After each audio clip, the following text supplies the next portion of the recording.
اهلا وسهلا فيكم بقناة الشيف الغزاوي. ما تنسوناش تتابعوا القناة ولايك على الفيديو. السلام عليكم ورحمة الله وبركاته، كيف حالكم اليوم؟ ان شاء الله تكونوا بخير. طبعا باللي موجود بالفيديو معروف شو راح نعمل اليوم. بازيلا يعني جلبانة، يعني اذكى بازيلا في العالم راح تشوفوها اليوم. وسلخ يا معلم. طبعا يا جماعة الخير راح نحط زبدة وزيت، تمام، نخلطهم مع بعض. نحط هون 3 ورقات غار. بعد هيك نحط دجاجاتنا الحلوين. لازم ايش؟ نحمرهم شوية، لما ايش؟ بدنا نعمل فيها المرقة اللي راح نعمل فيها البازيلا واللي نعمل فيها الرز. طبعا بدنا نحرك هيك شوية، نحرك. طبعا الدجاج انا شلت كل الجلد اللي منه. طبعا يا جماعة بعد ما وصلنا لهذا اللون راح نجيب مياتنا، المياتنا السخنة، نديرهم عليها هيك.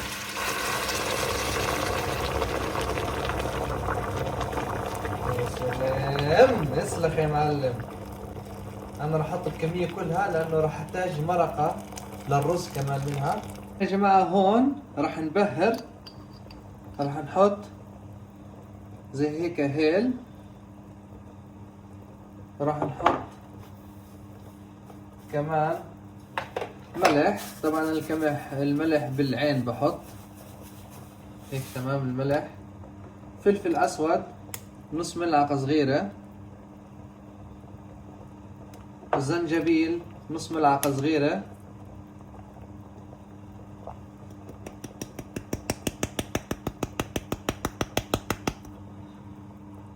وشوية قرفة يعني ربع ملعقة. ايوه زي هيك. الحين نبدأ نحركهم زي هيك.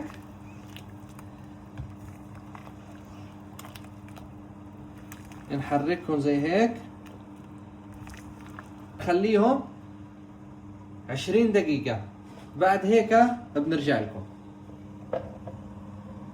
طبعا يا جماعة بعد 20 دقيقة شوفوا كيف صار القوام، والدجاج صار عندنا نص استوى. هلا شو راح نعمل؟ راح ناخذ شوية مرقة زي هيك،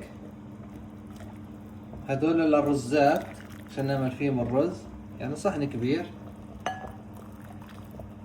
ناخذ كمان شوي، كمان واحدة هيك، تمام. راح نحطهم على جنب. بعد هيك راح نحط البطاطا والجزر ونحرك شوي.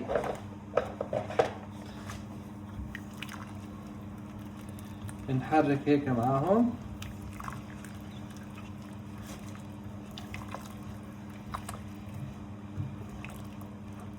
يا جماعة الخير نخليهم مع بعض الحين 20 دقيقة حتى ايش البطاطا والجزر يستووا معنا، وبعد هيك بنرجع لكم. يا جماعة الخير بعد ما البطاطا والجزر صاروا عندنا نص استوى راح نضيف البازلات، تمام. وراح نضيف ملعقة معجون طماطم كبيرة، ونحرك.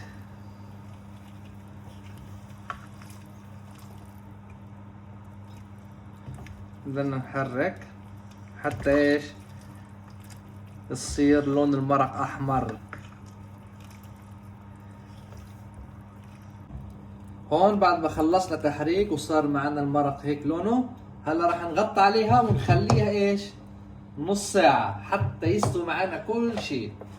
وفي هذا الوقت راح نعمل الرزات، وخليكم معنا. يا جماعة الخير بعد ما حطينا الزبدة في طنجرتنا الصغيرة الحلوة هاي، نضيف هيك عود صغير قرفة مع ورقة غار، لأنه مرقة الدجاج اللي عملناها فيها كل شيء، كل البهارات اللي احنا بنحتاجها. الحين راح نحط الرز.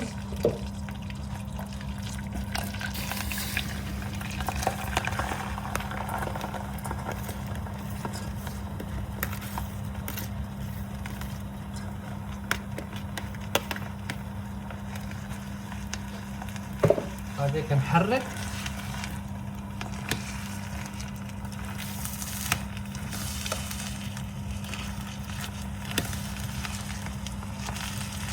راح نحط بس شوية ملح لأنه مرقة الدجاج مالحة، شوية صغيرة زي هيك.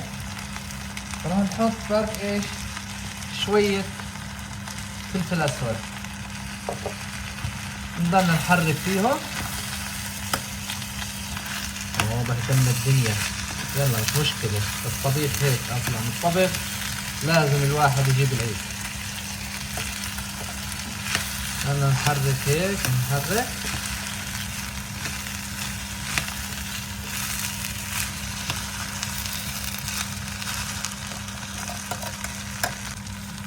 الحين نجيب مرقتنا تاعت الدجاج، نضيفها على الرزات الحلوين.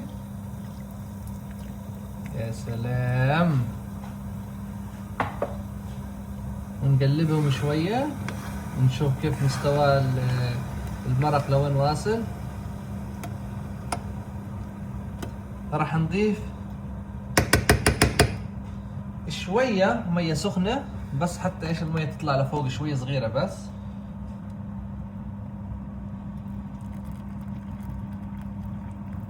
خلاص هيك تمام. الحين نخليه يغلي، وبس يغلي نوطي الغاز على اقل درجة ونخليه هيك 20 دقيقة. يا جماعة الخير، شوفوا بعد ما غلت معنا المية والمرق عم تتبخر معانا والرز صار زي هيك، راح ايش؟ نوطي اقل درجة، نوطي اقل درجة واحد نخليها. والحين نتركه تقريبا 25 دقيقة حتى ايش؟ يستوي والرز يتفلفل معانا وتصير حبة بحبتها. واسلخ يا معلم. واو، شوفوا الشكل كيف هيك استوى معانا كل شيء يا جماعة. شوفوا يا جماعة الخير، شوفوا كل شيء استوى معانا. نروح نشوف الرزات. يا سلام، شوف الرزات كيف كل حبة بحبتها يا جماعة. وهلا راح نقدم لكم اياه. واسلخ يا معلم.